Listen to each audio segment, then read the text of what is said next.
Hello guys, for today's video, may panibago na naman tayong ituturo sa ngayon.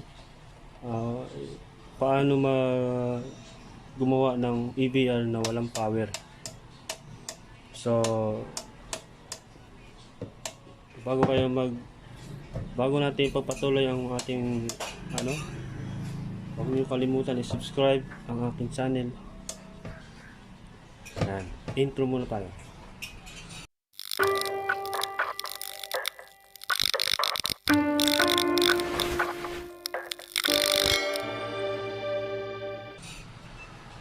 Okay.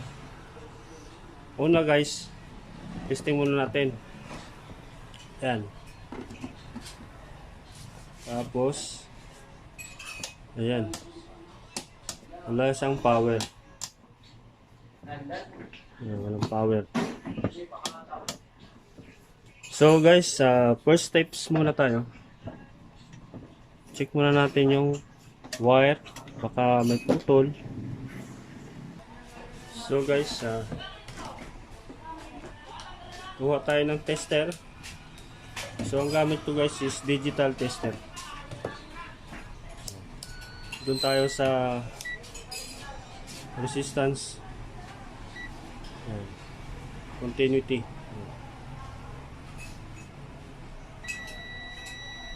Okay. Una guys, may fuse pala ito. So ito muna ang fuse. Ito fuse niyan. Lahat ng AVR mayroong fuse sa likod.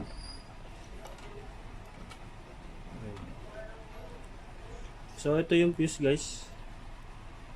Ang amperahin niya ay amperahin niya 5 ampere. So tester natin.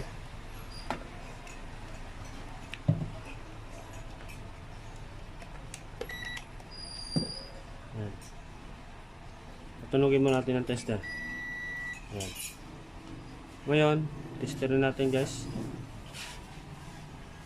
Ayan, wala. Ngayon kung wala kayong mabiling ganitong pyesa or malayo bilihan nyo, meron tayong second option. Kuha tayo ng isang wire. Yan ito. Yan. Kukunin lang natin yung parang gabuhok lang. Siguro mga 5 ampere na rin to. Ganitong ganitong size. So yan, saka natin dito i-jump dito sa fuse para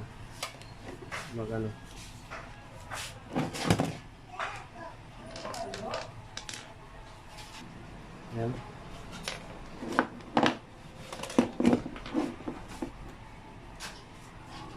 Lagyan natin ng lead.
Wala hindi makita.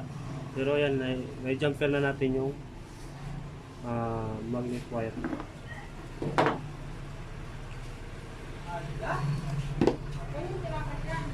So yun guys, salpak natin.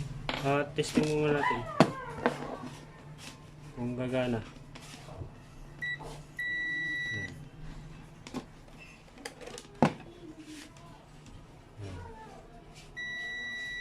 Ayan, gumana siya guys.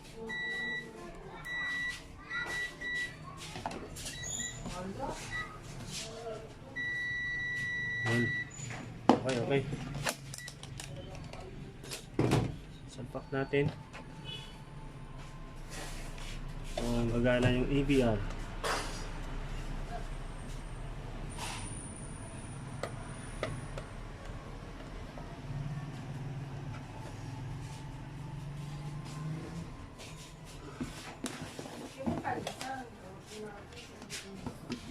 Yun oh, gumana.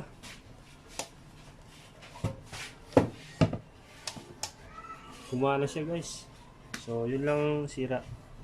Yung fuseable. Yan. So guys, thank you. Sana may natutunan kayo sa aking vlog. Kung bago lang kayo sa aking channel, huwag niyo kalimutan subscribe at pindutin ang notification bell. Maraming salamat.